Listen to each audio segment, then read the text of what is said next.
Here's a quick podcast for all you true crime fans. The case of the missing Reese's. It was me at the store with my mouth. Motive? They're Reese's. What was I going to do? Stop myself? Tune in next time to see if I do it again. Spoiler, I will. Wow, that had everything. Reese's, suspense, Reese's. Last podcast on the left is all about the facts. So when Southern New Hampshire University came on as a sponsor, it was time to do some research. Turns out they offer more than 200 online degree programs, and get this, criminal justice and psychology are some of the most popular. Classes have no set meeting times, and tuition rates are some of the lowest in the U.S. Want to learn even more about SNHU? Visit snhu.edu/last. There's no place to escape to. This is the last podcast. On the left. Side stories. From your blade. That's when the cannibalism started. Side stories. Yes.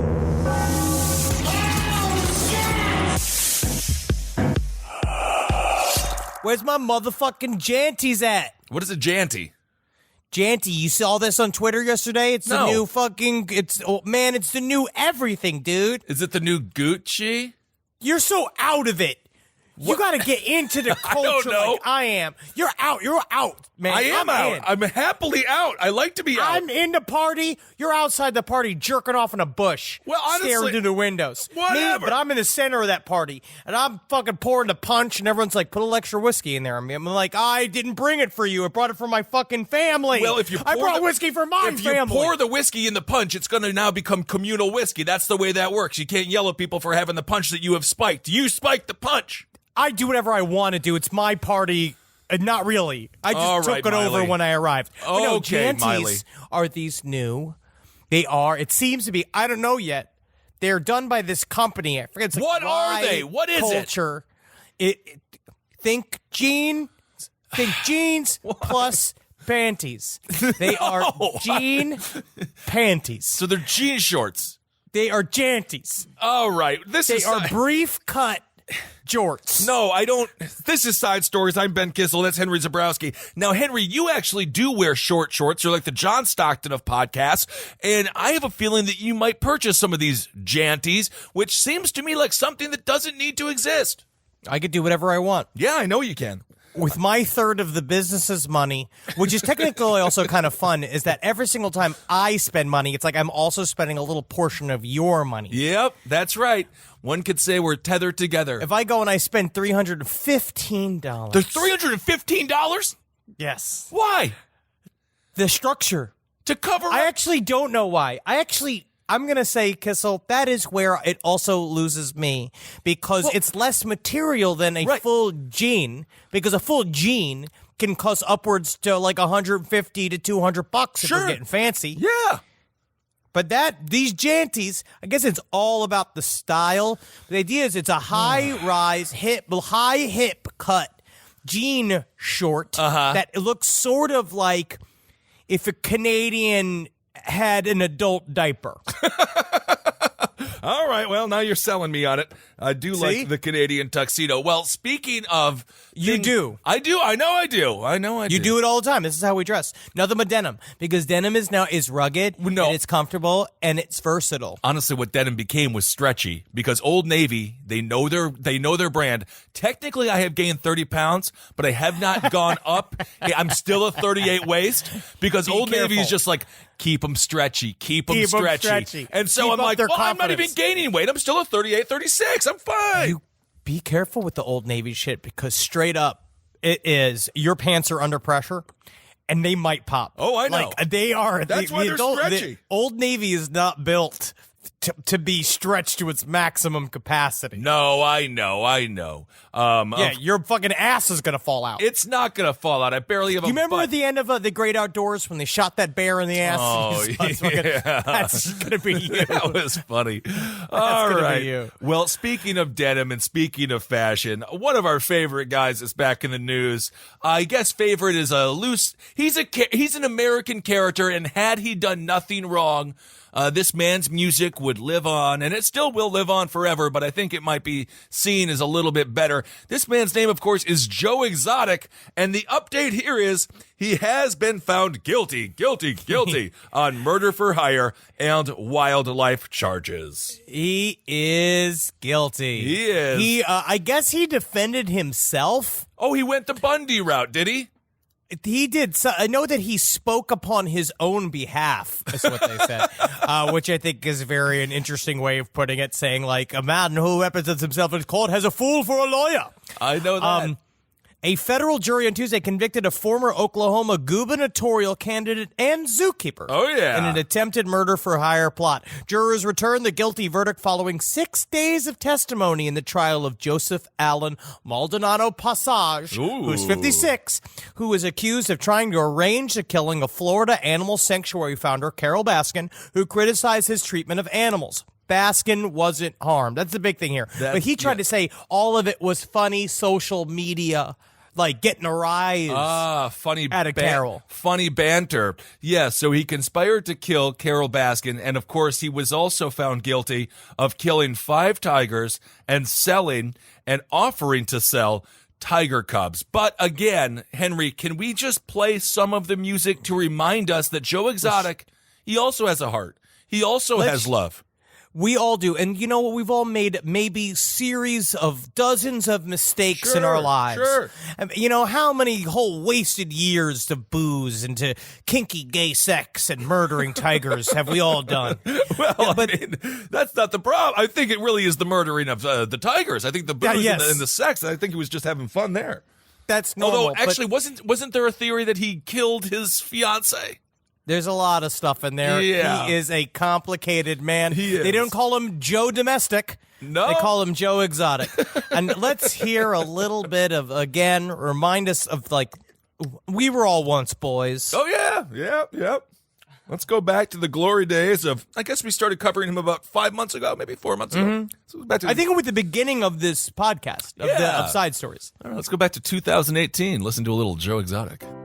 Drunk and lonely, sitting by the phone. Oh, I love this song. No one to call, no one to hold. Oh, Joe. Should I write a letter?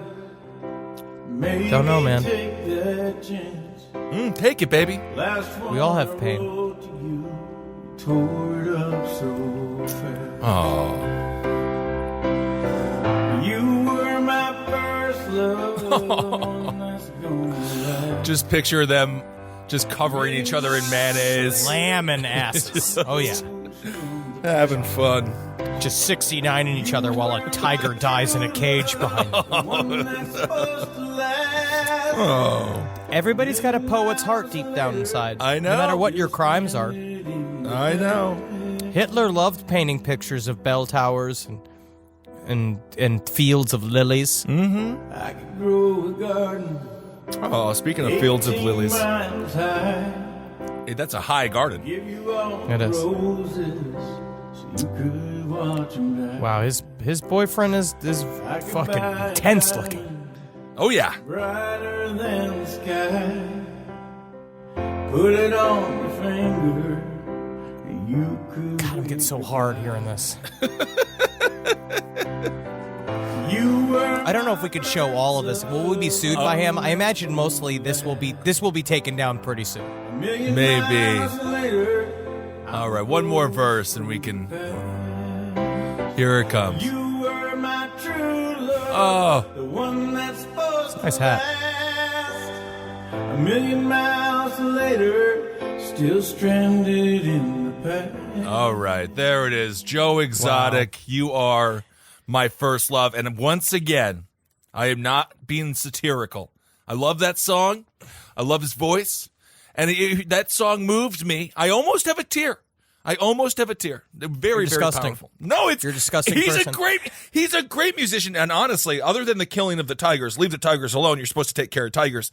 And of course, the arranging to kill this other woman. Although He arranged to kill a woman. No, but he did say- but this is- yes, he did. No, Kissel, What? if you read it, because so he said, no, it all kept to social media. He never truly wanted her dead. However, Maldonado Passage offered $10,000 to an undercover FBI agent to kill Baskin during a December 2017 meeting that was recorded and played for the jury. What? In the recording, he told the agent, just follow her into a mall parking lot and just cap her and drive off. All right, so that's not his best Is that work. a bit? No, but Maldonado Passage. And then this is what he did said. that though. meeting, Henry, point and counterpoint. then he went on John Oliver's Last Week Tonight.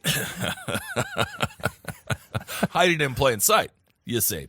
Maldonado Passage also said, Joe Exotic also said he was just playing along because he believed he was being set up and wanted to gather information. That is Joe Exotic's excuse or defense that he was playing along to gather information to protect Miss Baskin. It all makes sense, Henry. I will say, it does. Man, it's always the most complicated story. That's always the one that's true. Yes. Always. And I always think it's also great in court to take the Pete Townsend defense. It seems to really always holds. Oh, of yeah. being like, I was just researching crimes. Mm-hmm. Being like, no. No one asked you to do this. No. I don't think Mrs. Baskin would ask you to say, hey, Joe Exotic, you know how we hate each other online? Yep, but I'm as gay as a black tiger. I mean, like, no, I know that, but just remember, can you find out how easy it would be to kill me? Yes, and then like Joe- she sent him out to do it. And then Joe Exotic, he put on his mullet thinking hair, and he said, yeah, you know what? I am going to figure this out. He went to the FBI. The FBI all worked. If anything, my understanding, and hey, you can say whatever you want about me. Maybe I'm being hyperbolic. The FBI are the people who wanted to kill Miss Baskin. They're the ones who got all the cash. They were the ones who hired the hitman. The FBI should be on the trial. The FBI should be on the stand. We need to talk about the deep state trying to kill these animal rights activists. If I was Joe Exotic and I was his lawyer, that's what I would have done.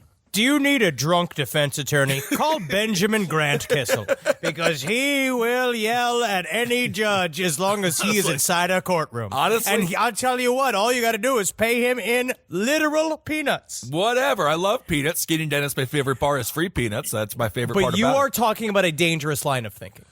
Well, what I am talking about is a defense that gets Joe Exotic out of lockup, out of prison, because let's be honest, a sensitive soul like Mr. Joe Exotic, other than, again, killing the tigers and setting up this murder for hire, again, the FBI. All of really the things ones he's guilty of. Yeah, all of the those things that he's guilty of, yeah. Besides all of that, Besides Joe all Exotic's that, a fun guy. He is going. Absolutely. He's just too sensitive for prison. He's gonna. I mean, He's honestly, not. it's gonna. He is not.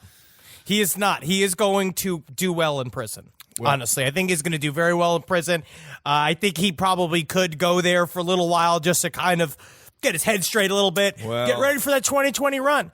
Because if he can get his shit together by then, maybe he'll be out for a good time. Because they said he Maybe. could get up to 20 years. Oh my goodness. But I am not I sure guess. if he'll get the full book at him because he's just too much fun, and they know they need to keep him in the general population because we are clamoring for more Joe Exotic. And of course, you know, it took.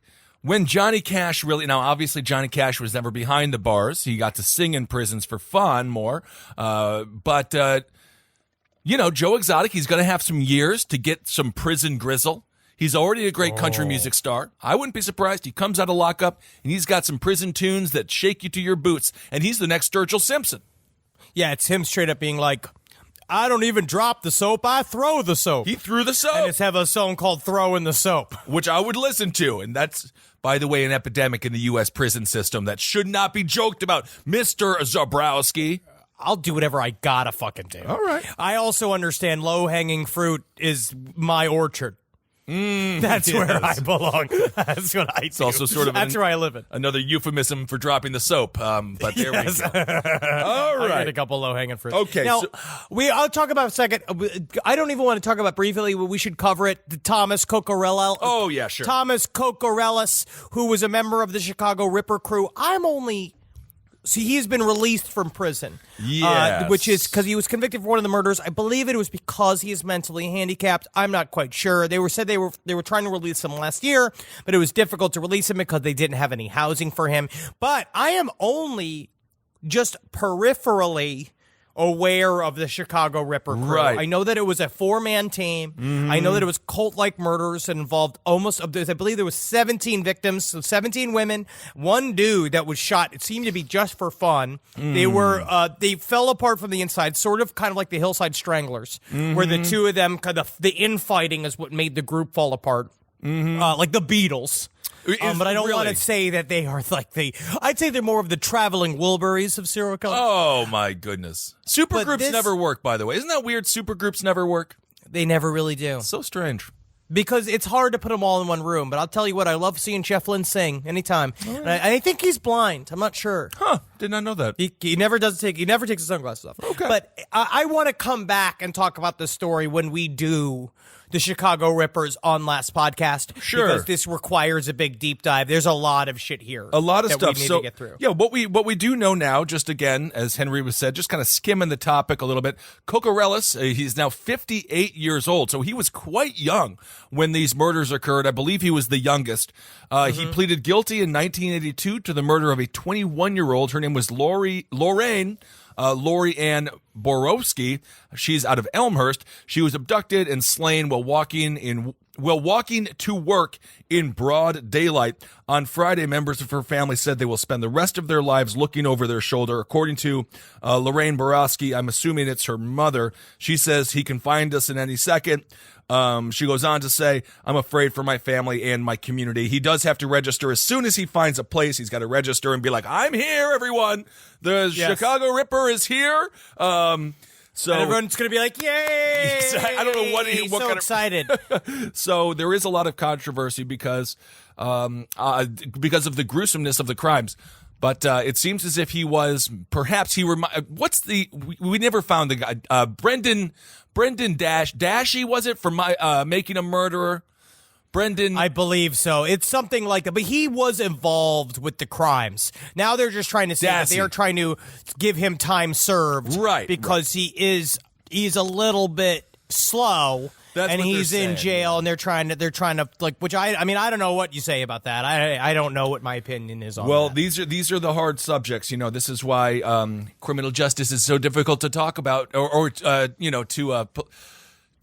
discuss policies about, because, you know, I understand the family of this woman is like, maybe he shouldn't come out because we're still alive, and I'm horrified that he's a crazy maniac who killed our daughter. He was a part of a group of murderers that were, it was heavily premeditated. They were highly sadistic. They did horrible sexual mutilations mixed with torture. It's a rough story. Right. So the idea that he is let go is very difficult. It's sort of like anytime one of the Manson family comes up for parole, where it's really just the straight up severity of the crime that wigs people out, which I understand, and I don't really know how I feel. And like, also, I mean, he's been in jail for 40 years, so he has been cool in it. I don't think it's good for him to be out of jail.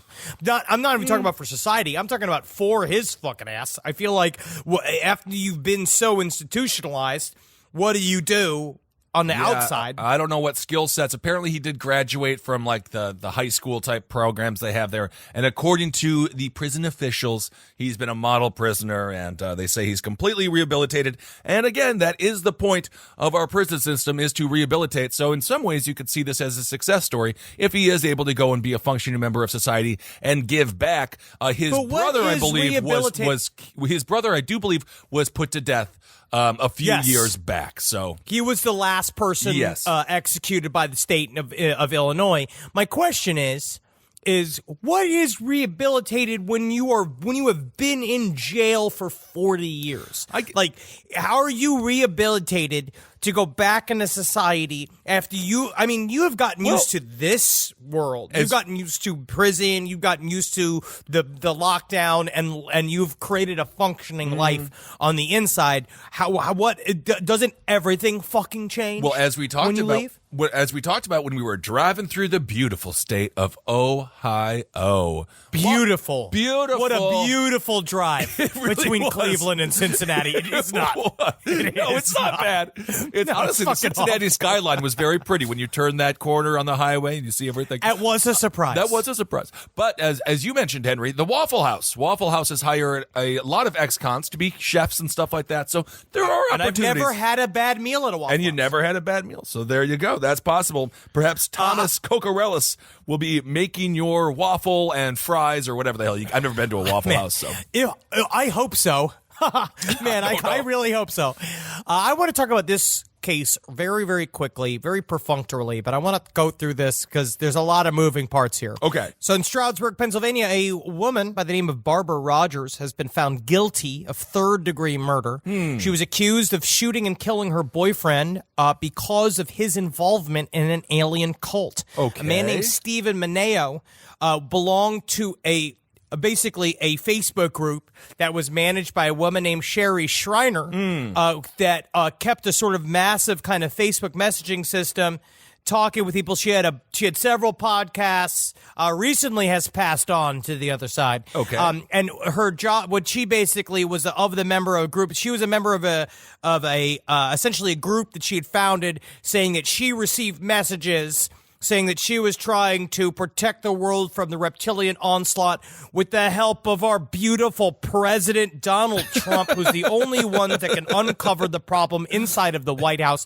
But basically, Stephen Mineo was an acolyte of Sherry Schreiner, who was a difficult woman, who at some point, they all were together, right? So they would go on these thing called Oregon missions, where Sherry Schreiner would get these visions. And she would send various people out to create these Oregon batteries, right, to essentially flood areas with positive energy. Because that's how you get rid of reptilians, right? There's a lot of stuff to unpack here. So like the opposite of what Alex Jones does. They were trying to spread positivity and love and try to kill the reptilians with kindness. Is that the approach that they were taking? I mean, it was getting pretty intense, especially when you look at the wall of documents she created, which is stuff like, because she takes everything from the book of Revelation. Okay. So we have a Teach Me How to Pray, which we say here. And then they say, Planet Rehab, how to get rid of the super soldiers. Because they say they started randomly naming people as super soldiers that need to be eliminated. Like that were people that were members of the deep state, that were human transplants of the reptilians that would essentially fight for the reptilians. They were traitors to our kind. Like John Wick or Jason Bourne. It seems like they get a lot of their ideas from kind of hackier action movies. Not that there's anything wrong with John Wick or Jason Bourne. I kind of like both of those. Yeah, I like both of those movies. But if you look at her websites, I'm trying to find the actual. So Stephen Mineo worked with her quite a bit, because the idea was that you have to go, because Argonwaller, so we have here, you have to defeat them with these, you have to defeat the incoming aliens with these ether energy orgone blasters, where they teach you how to build them. And it requires a lot of aluminum and weird, like, chemicals and shit. It's like, it's not healthy. Like, so Stephen Mineo was like her acolyte. They used to hang out late night on Facebook and talk, and eventually she started dating a woman. Barbara Rogers.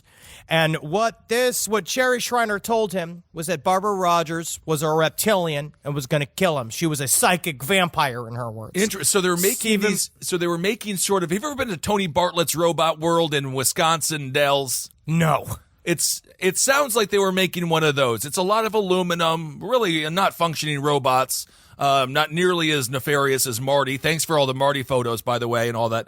And by the way, someone just sent me a message saying that one employee did try to stab Marty, and it looks like she's facing serious jail time. So I apologize if I inspired that Marty assassination attempt, although I do hate Marty, and if you do see one, throw water on it. We have to stop asking people to kill Martys. We have to stop, because this is the shit that happens. She told Mineo, your girlfriend's a psychic vampire. Okay. And he was just like, you don't know her.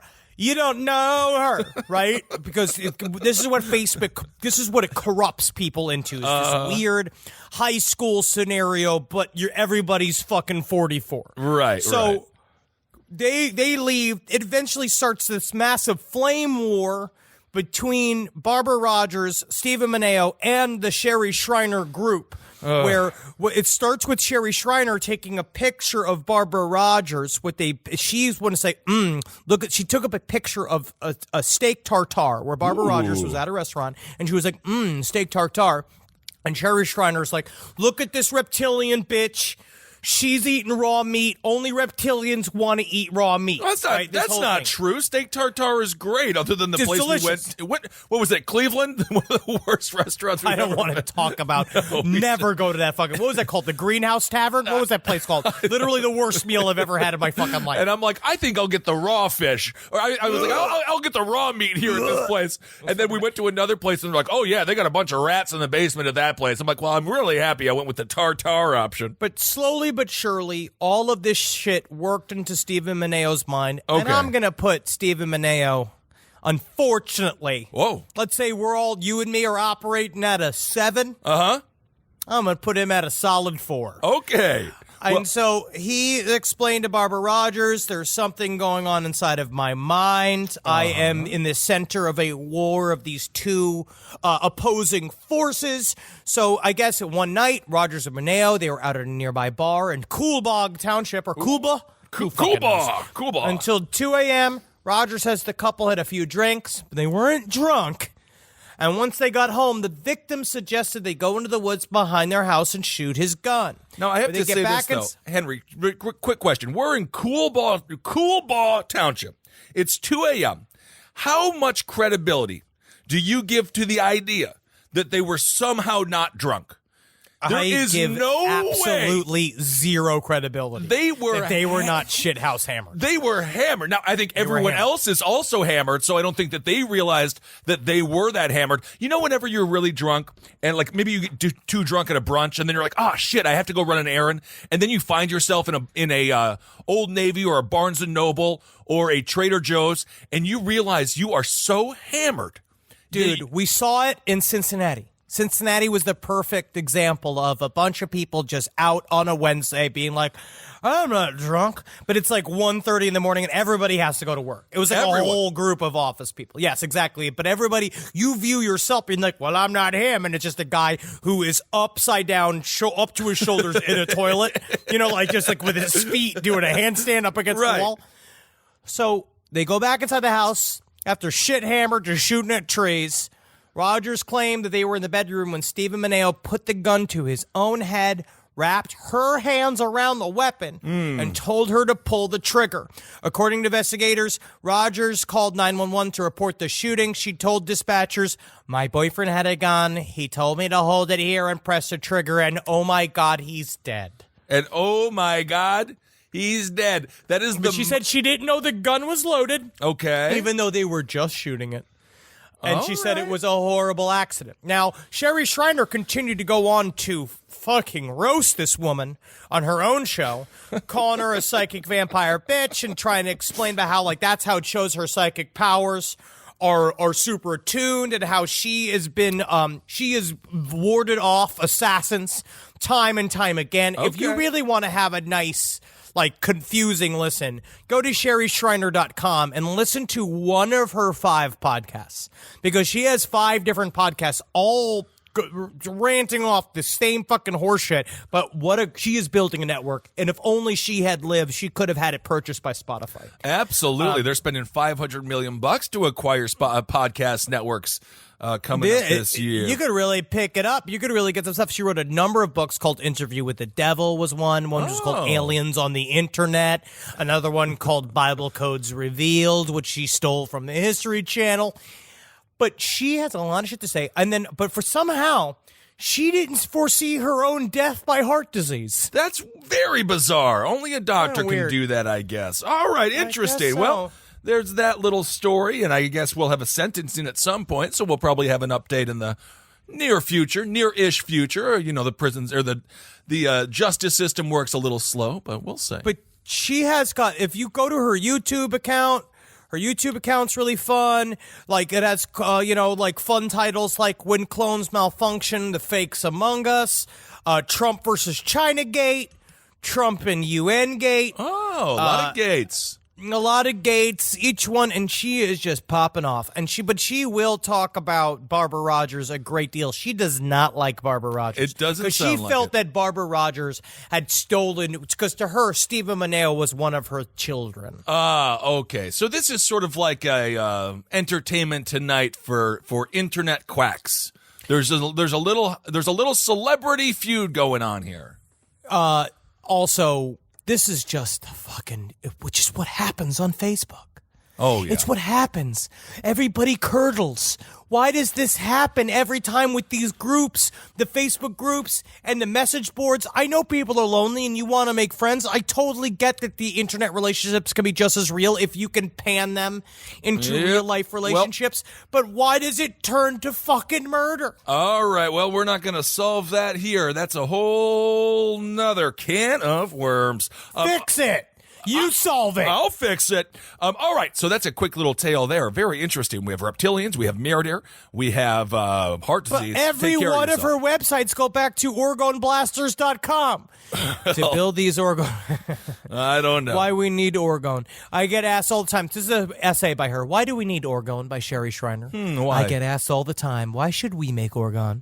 It's the same question I keep asking myself until I realize why kept leading me to it, so I could protect myself and others without having to constantly stay alert, without ever taking a break from all my enemies constantly trying to attack and kill me. Isn't it interesting that her life is so much more boring than she wants it to be? That's all that is. There are no enemies. Rise from your grave. Rise from your grave. All right. Well, speaking of, I guess, it's not really a segue to this. But drama students, Henry was a drama student.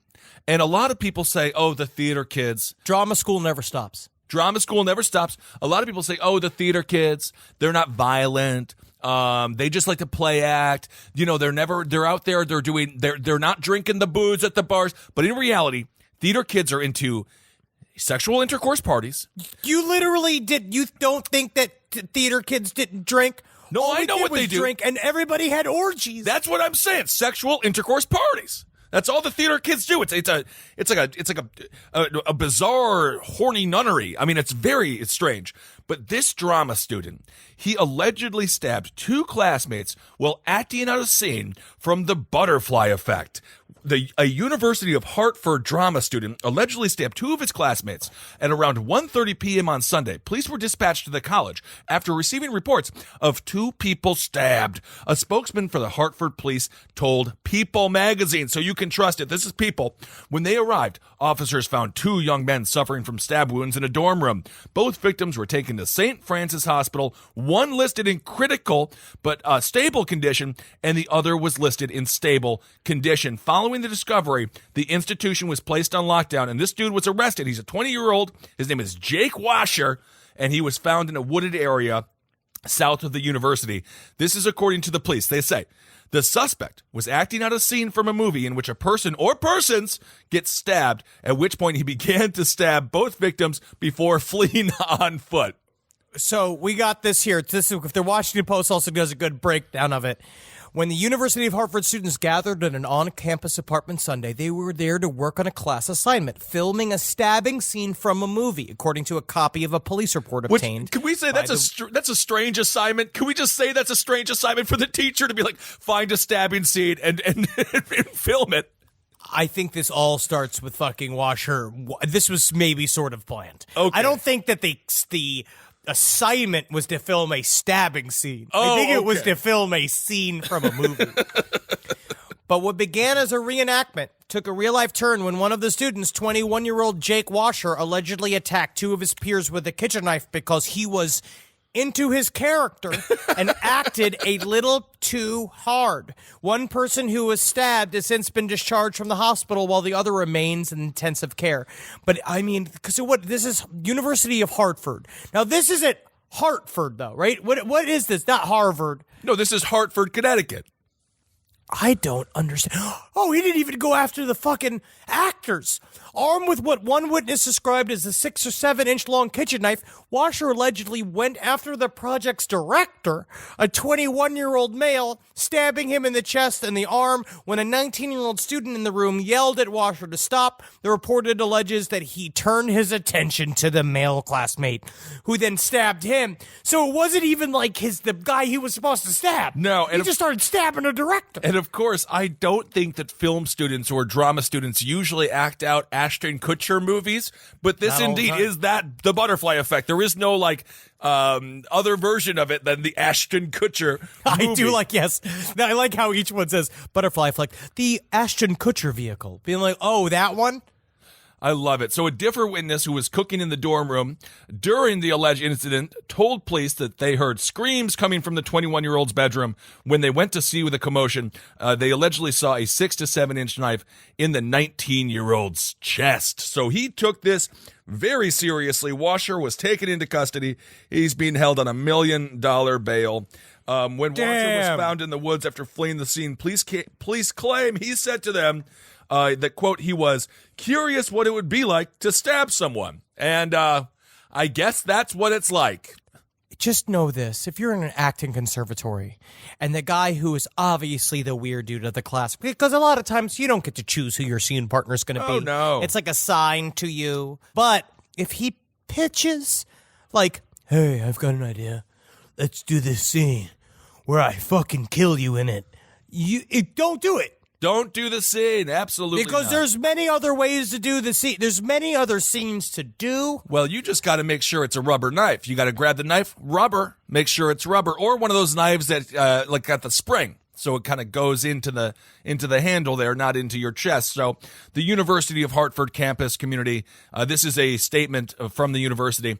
The University of Hartford campus community is deeply saddened by the serious incident involving the assault of 2 students on campus this afternoon. The Hartford Current has said they can't, to the best of their knowledge, this dude doesn't have a criminal history, and the allegations against him are inconsistent with his behavior both here and in California. But it seems like it might be kind of consistent with his behavior because I think he wanted to stab someone, and then he did. Yeah. I think it is pretty consistent with his behavior. Also, so he didn't stab people before, No. and he's stabbing people now, so it's not consistent with his behavior. Well, yeah, because you have to start stabbing people. If you're going to be stabbing people with your life, Right. you'd have to start it at some point. Yeah. And he wanted to start it here. Maybe he thought it was a free get out of jail. You know, we talk about Matthew Lillard and Scream all the time. Maybe he thought this is how you can do it. And perhaps he thought he was just going to win some acting award. But the irony is with acting, much like professional wrestling, you're not supposed to actually hurt them. It's supposed to look like you do. And that is why it's not real. Also, no casting people are coming to the University of Hartford. Oh. Nobody knows what's happening there. You got to move to New York. You got to move to Los Angeles. And you got to be willing to take your top off. Yep. Well, God knows I had to do that. I had a horrible audition where they cast me as a jock that played hockey. And I was in there with a lot of beefcakes. This is when I first got here. A lot of beefcakes. And those people know I lost 160 pounds. Gained about 30 of it back, but that's fine. No, yeah, you did it on with cocaine and white wine spritzers. I did it with the Subway diet. I can't say it was the Jared diet because he's a pedophile, but I did it with the Subway diet. Yeah, you did the whole thing where you just burn calories wanting to fuck kids and not No, be I able did not. to. Oh, right. You're a pervert. Anyway, I went into an audition. And you know what they asked me to do? I mean, there were all these big muscular, like Triple H type people, Hunter Hearst Helmsley. And they said, take off your shirt, guys, and spin around. And I took off my shirt and I spun around. And you know what they did? They clapped. Because they said... Because you were brave? Yeah, because I was so brave. And they're like, congratulations for losing all the weight as my body looked like a melted candle on day 4. And it was really devastating and it's still traumatizing. But you know what? That's acting, folks. That's the one thing. You need to do? Acting, that is it. These auditions suck. You need to write a show called Trill 2 and then just put it all together. It's just you just being like, yeah, they call me big, but now I'm taking it out on society. And it's you knocking over mail boxes and grabbing like horse police. I want to go up. Speaking of horse police. All right. Never found anything like this. Dismembered horse found in disc golf course. Oh, the old in disc Kansas golf. City, Missouri, one of the most beautiful cities I've ever been to. Kansas City officials said they found pieces of a dismembered horse all over a disc golf course, which I didn't even know they still had those. I thought they only had those on colleges. I thought disc golf courses were solely there as refuge for weed smokers. That's what I'd use it for. Oh, yeah, that's what I did. I played disc golf one time, and I just kind of stopped halfway through and, just smoked a J and was like, it's nice to be out in nature. I don't know why we have to throw this Frisbee, but this shit's weird. Authorities said the remains were found near the Kessler Park's 17th hole. Never found anything like this, said Alan Ashurst, an illegal dumping investigator for the city. I mean, you better be careful if he ever comes by the studio, because I wonder if he could just declare any dumping to be illegal. Hold on. His last name is Ashurst, and he's in charge of illegal dumping? Yes, he is. It's still funny to me, damn it. It's still funny to me. A man playing Frisbee golf found the dismembered animal, which must have been fucking frightening for him. Oh, yeah. Because he shows up, he's got a soft hat on like he's one of the spin doctors. Oh, yeah. And then he discovered a severed head, 2 dismembered legs with the feet cut off, with the hooves separate, Jeez. a pile of organs, a rib cage completely cleaned of meat, and a spine. But what's concerning is that they found none of the rest of the horse. Where's the rest of the horse? It is in somebody's belly, or it's the salami I ate last week. I know. And evidently Marcus is also dabbling in horse meat. I don't know what the hell is going on with my friends. Everyone is changing, and at some point it's going to lead to you to have some bizarre horse disease that we didn't know existed, but all of a sudden everyone's getting hooves for hands and horny horse syndrome. Disease, whatever the heck it is. Potentially, whoever may have dumped this animal may have used the rest of the meat for some other purposes that's unknown at this point in time. Thank you, James Donovan, Animal Control Special Investigator. Really crack police work there. There it is. I love it. So the horse was found on the 17th hole. And Ashurst said, "This is the one and only time I've ever been called to this location for any sort of dumping." Oh, good for him. Well, what a day. What a day. Wow. You get the feeling. It's a big day for him. Oh, yeah. I mean, like when you're a detective, you're working a homicide, you go home, you drink whiskey. I think Ashurst, who works in dumping, goes home, maybe drinks a Fernet. Something a little bit lighter, but also a port, a nice port, but something to, kind of cure the demons that must be flying around his brain on a regular basis, given the hard life of a dumper. And according to this article, normally when a horse dies, the owner will bury it on their land, but it can't be within 300 feet of any water source or neighbors. Rolling Acres Pet Cemetery said that rendering plants won't take horses from properties anymore because they are considered pets, and some are euthanized with chemicals and medications. Using a cemetery to cremate or bury a horse can cost anywhere from $750 to more than $3,000. It's very uncommon to come to a city park and discover these items being discarded. Not by normal means necessary, Donovan said again, who is just crushing it in this article. Well, I mean, this is a pretty big story. It's been picked up by Kansas City Star, by KMBC Kansas City, by Fox 2 Now. I mean, this story is making the Kansas City waves here. And again, if you're going to be out there playing disc golf, you are on the front lines of dumping. And if you see anything dumped, you got to clear up take your Visine, get that red out of your eyes, because you need to be trustworthy and you need to be loyal. And the cops have to trust you that you're going to tell them the truth. And if you don't dump all these horse parts, where do they go? Yeah, I don't know. I honestly, that's the kind of the strange. Where are you supposed to put them if they're not, taking? I don't know. According to Captain Tim Hernandez of the Kansas City Police Department, he said the horse had been field dressed for consumption after the meat was removed from the carcass, was placed in a barrel, and dumped in the park. So somewhere, we just have to go find the person who's like super happy and full of horse meat, I guess. Maybe we can do a thing, right? Because you know how they do the no questions asked gun returns? Sure. Or like the needle give outs, right? No questions asked. No questions asked. Can't there just be one free area of this country that's just called like Dump Town? Where you could go like an entire city where anybody who's got something to dump can put it all there, right? And then people can for free come and take it, right? I don't know if it works like this, where you can have a big free range dump, where anybody who has anything extra can all go, and it goes to this one area, right? And it all just in this one big park. And then maybe what you could do is charge to pay for the rent of the space. You charge so people can go run around and look through it, like the way Marcus would. Yeah, or maybe people are hungry and we have a lot of discarded food in this country, and maybe they could use it for their own consumption so they don't die of starvation. According to the dude who found it, he said it was disgusting. He said, I would have been mortified, God forbid, if it would have been on a Saturday or a Sunday and there would have been kids playing in the park and they would have seen that. He said, what was disturbing to me, I could only imagine if an 8 or 10-year-old child saw that. But I'm going to say this, if an 8 or 10-year-old saw that, I think they would love it.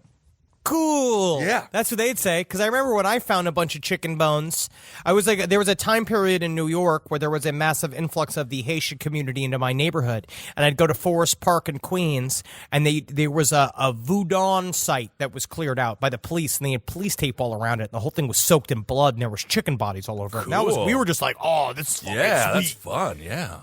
Yeah, 8 to 10-year-olds would love it. Mm-hmm. It's really just the pansy-ass 30-year-olds that can't handle it. Yeah. Or you're over there, or you've just been fucking eating a bunch of edibles, and we're like, let's fucking do some ultimate today, bro. And then you go out there, and you got your bee, and you got your fucking, you're ready to fucking swing that shit. Right. And all of a sudden, there's just horse meat everywhere. You're gonna get freaked out. Let's care for the stoners. Yeah, no, I completely agree. And basically, I don't know, the investigation doesn't seem to be going very far. The biggest issue, according to one of the investigators, would be like, if it was determined that the horse was stolen, then they've got a real crime on their hands. But right now, again, looks like they just got a dumping. So, Kansas City, baby. Honestly, when these are your crime stories, things are actually going good. Things are technically fine when this is the scariest thing that happens in your neighborhood. Absolutely. But I don't think it is, because I think Kansas City is pretty for real. Oh, yeah, it is. It is. I wouldn't mess with it. All right. Well, I think we're nearing the end here of this week's Side Stories. I guess just one thing. This is more of a PSA. This is a news story. A college student got into a car she thought was an Uber, but it was not, and she was found dead in a field. She was 21 years old. She got into a black Chevy Impala. Then she was found, I believe it was 90 miles away in the woods. Absolutely horrifying. So be sure to check the license plate on your Uber and your Lyft, because it is extremely scary. I've done this before where I've opened up a car door and thankfully I'm 6'7". Take me where I'm going, man. So the people in the car were visibly shook. But if I was a 21-year-old more petite person, I'd be like, oh, sorry about that. You're not an Uber. But you have to be careful getting into these Uber. Make sure that it is your Uber, because I've heard about these stories have been going on for a long time. This whole trolling stuff. This is what serial killers do. I mean, Gary Ridgway would have probably been a fake Uber driver. I bet you he would have pulled a stunt like this. Honestly, that is true. And same thing with, I think Ed Kemper probably would have been an Uber driver as well. You got to make sure that you are getting into a car. You got to check it. And also, when you're in the car, this is a big thing too. And I think Kessel knows this. Yeah, it's different for you. Don't fall asleep. No. Don't you fucking fall asleep in that car, because then they can do whatever they want to. They'll diddle with you. They'll go through your pockets. They'll take a picture. They'll pull their pants down to show their butt and put it next to your face and take a picture of it. There was a story about 6 or 7 years ago. There was a sex trafficking ring in Queens where they were abducting young girls. They were in their early 20s, drugging them to the point where they were totally incapacitated. And it was like in somebody's attic, like in a small house in Queens, like. Anyway, the victim is Samantha Josephson. So that's very, very sad. So anyway, just be careful with those Ubers, and just make sure that they are indeed your ride home, not a monster that's going to hurt you. Now, I have a good quote from a man of my stature that's important to remember, and I think it's good for Kissel and I to remember, because we run a business, we're small business owners. Mm-hmm. And it's important to remember, Napoleon says, I am sometimes a fox and sometimes a lion. The whole secret of government lies in knowing when to be the one or the other. Napoleon, though, was actually relatively tall for that time period. He was just my height.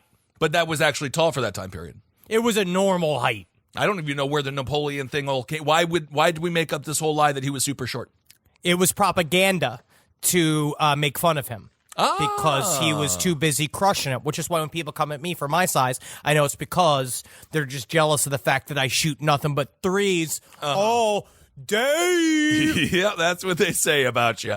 And of course, this is a quote that another Ben Kissel quote here that I have told Henry before, but he didn't listen to me. So I'm going to tell him again, and I'm going to solidify it for all to hear. Success. It's not about stressing for success. It's about striving for success.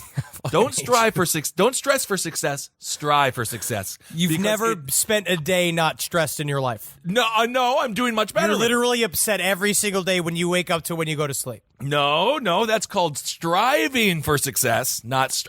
Life happens whether you're stressed out or not. It all just is that when you're texting me at 2 a.m. your time saying everything's falling apart? No, that's what I'm stressing. Random. That's what I'm stressing people for at the success. bar being like, "Tell me how to make it. Tell me how to make it." But it's important to remember to enjoy it while it lasts, man, because we only got this one fucking go around this sun, bro. That's it. This is know it. it. No, I honestly don't scream. I usually just look at sad messages and then I. Anyway, don't stress for success. Strive. Where was for that success. going? Where was that going? That's my question. And I saw Lords of Chaos last night. Finally, that was really good.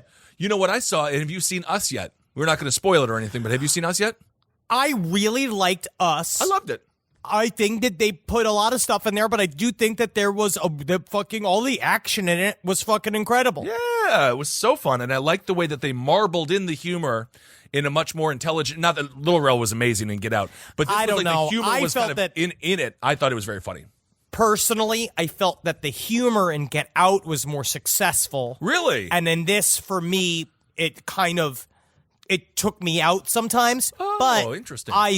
But the film was gorgeous. Oh, beautiful. And Lupita Nyong'o is God. fucking killer in that movie. Highly recommend it. And we'll talk about it, but we got to give you at least another. You have to see it within a month.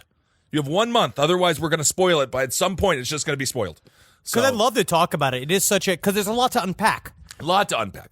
All right, so see Us, and let's see, any other movie recommend? Level 16 again. Greta's still great, but Greta was wonderful. I just want to say thank you to everybody that reached out to me about how to get weed in Canada. I was only there in such a small period of time, and I literally just wandered into that illegal drug den that I went to, which I knew was funky when I walked in because it was like still very old school, and it did feel like going into an old timey saloon, which I loved and I miss it. Yeah, because in Los Angeles, all the weed stores are so slick now. I know everything's very put together. It's very highly packaged, which I think is good for the industry. Can I ask this, because though? it makes it more legit. When it comes to weed stores in LA, yes, I love them, but why why so much talking between the client and the person giving? I had to wait in line for 30 minutes, and there was one person in front of me and 2 people at the checkout. But the whole time, it was only 3. I was the 4th person, and they just kept on talking and talking. I'm like, just get the weed and go. I'll put it this way: people are excited. Okay. No matter what, I still haven't gotten over it.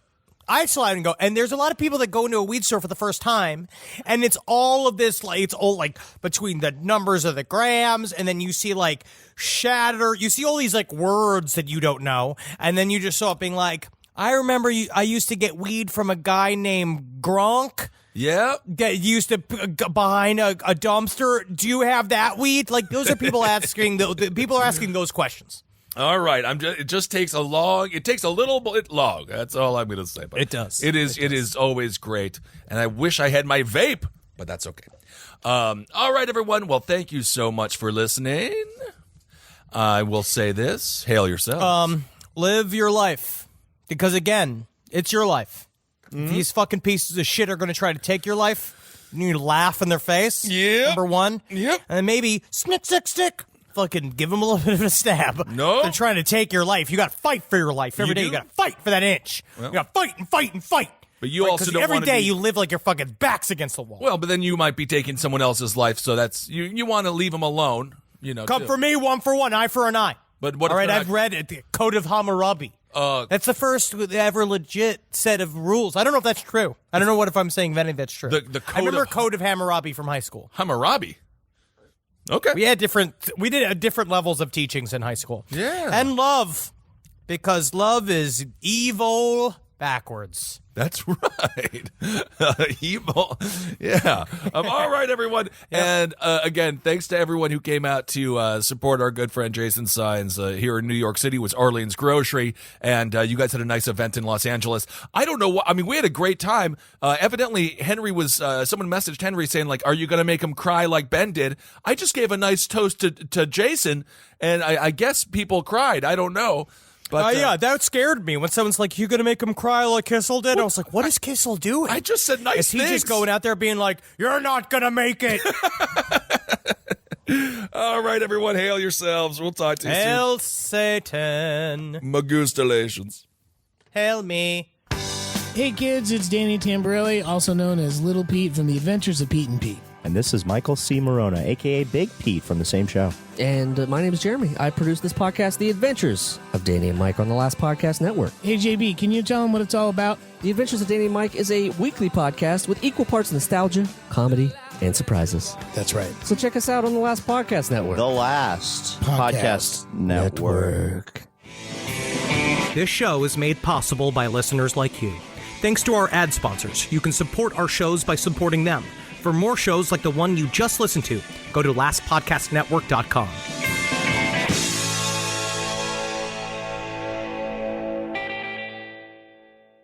This podcast is brought to you by Squarespace. Whether you're just starting out or scaling your business, Squarespace is the all-in-one website platform designed to help your business stand out and succeed online. Squarespace gives you everything you need to offer services and get paid, all in one place. From consultations to events and experiences, showcase your offerings with a customizable website designed to attract clients and grow your business. The best part about it is it can help you design a funnel in which you can very quickly record commercials so that you can get it done while you were desperately trying to get on break. That's the best part about Squarespace. It can really shorten up the time you spend doing things. You got to get in there. Use Squarespace. Man, is it fast. It is absolutely incredible. You're going to love your experience at Squarespace. Head to squarespace.com/left for a free trial. And when you're ready to launch, use offer code LEFT to save 10% off your first purchase of a website or domain. Courage. I learned it from my adoptive mom. Hold my hand. You hold my hand. Learn about adopting a teen from foster care at adoptuskids.org. You can't imagine the reward. Brought to you by Adopt US Kids, the U.S. Department of Health and Human Services, and the Ad Council.